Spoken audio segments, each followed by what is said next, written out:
Have you ever been thinking of becoming a wizard for real?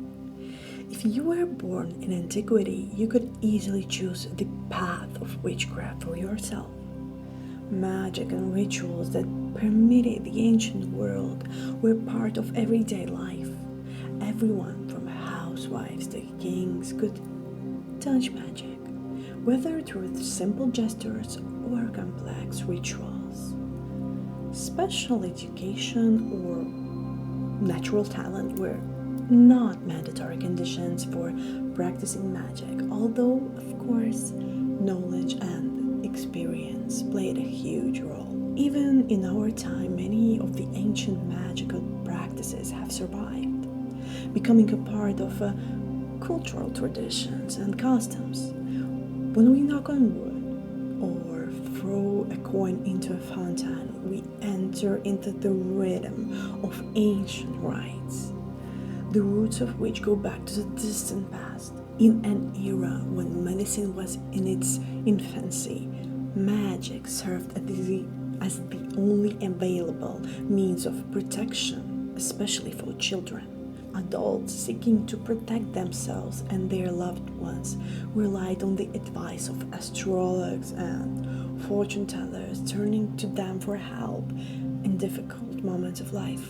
Today, as then, magic remains a connecting thread between the visible and invisible worlds, serving as a bridge between that we know and what is yet to be discovered. What did a sorcerer do in ancient times? Herbal magic. Magic and plants were inseparable. Any sorcerer had to know how to use herbs and plants in his rituals. However, the process of collecting and preparing them was much more complicated than just a trip to the forest. Imagine the ritual described in ancient Egyptian texts. The herbalist first washed himself, then walked around the plants 3 times in a circle, sprinkling them with a soda solution and fumigating them with a pine resin. Then he burned a kaifi, an Egyptian incense, and completed the ritual with a libation of a milk, with a prayer and request to the deity. The herbalist dug up the plant, rubbing it in a clean linen cloth. The hole from the dug root was filled with mixture of 7 grains of wheat and 7 grains of barley, mixed with honey. After this ritual, to simply collect herbs, I suddenly lost my desire to engage in witchcraft. I am too impatient. By the way, it is interesting that I have not seen a single fantasy work where herbs were collected with at least some kind of ritual. They are always simply collected and then the ritual begins after.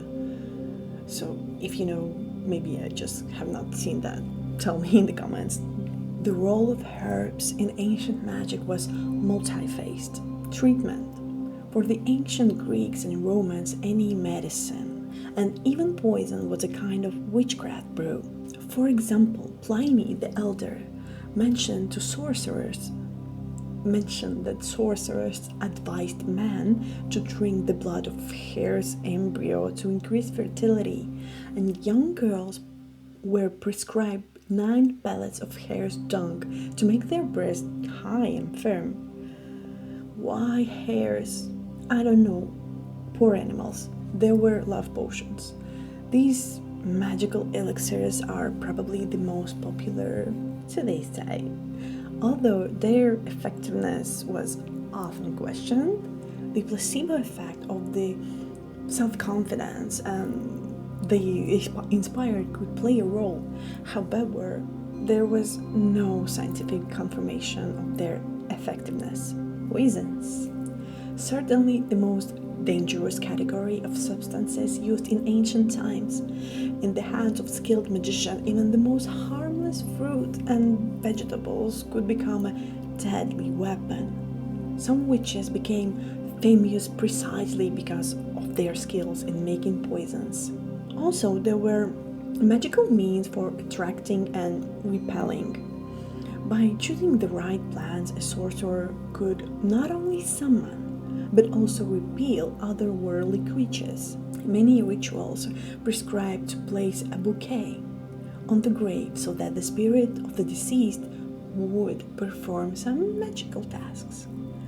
After all, as is known, the dead love flowers, which is confirmed by the traditions of many modern cemeteries. In addition to herbal magic, sorcerers also used various spells and charms. Spells were strictly ordered magical actions that, if the instructions were strictly followed, gave a predictable result. The difference between them and ordinary culinary recipes is that sorcerers, unlike cooks, often called on spirits and demons for help and used much more exotic ingredients for their rituals. Here is an example from the book on which I create this video series. There is an ancient spell for calling Morpheus, the god of sleep. To try it, you first need to drink a suitable potion, for example, warm milk with crushed cacao beans added, and then begin to quietly and monotonously repeat the ritual phrase. 1 white sheep, 2 white sheep, 3 white sheep, counting until Morpheus comes to you with a blessed sleep. Spells and charms were pronounced aloud, often with singing. Their rhythm and repetition immerses a client in an almost hypnotic state, especially if the atmosphere was prepared in advance with the help of hallucinogenic. It was impossible to deviate from the magic formulas. If something went wrong, the entire ritual had to be started over. Therefore, witches and sorcerers kept extensive grimoires, books with records of spells and rituals which they carefully rehearsed before each real rite. And don't forget elemental magic. According to ancient legends, witches were able to control natural forces, turn rivers back, steal the moon from the sky, make forests move, and corpses cross the boundaries of fields. Possessing the art of elemental magic, they could cause storms, floods, and hurricanes, arrange real natural cataclysms. But such abilities remain highly controversial. Probably natural disasters could be attributed to the witch after they occurred as the way to scare and strengthen their authority. Imagine how convenient it would be to announce, "I cast a curse because you dared to banish me." However, we should not forget that ancient magicians were not stupid at all. They carefully studied their craft, and, for example, those who were interested in astrology could steal the moon simply by knowing in advance about the upcoming lunar eclipse. This was their real magic. So, what is an ancient magic? A gift or a science? Some magical techniques can be learned through a hard work and practice, but natural gift gave sorcerers a significant advantage. This gift is a result of divine origin. Gods often mated with mortals, giving birth to demigods, who then created their descendants. More than 3,000 years have passed since the age of heroes, and most modern people have at least a drop of divine blood in their veins, from titans, nymphs, and other celestial beings. How you like that? And what magic would you master? Share your thoughts in the comments. That's all for now.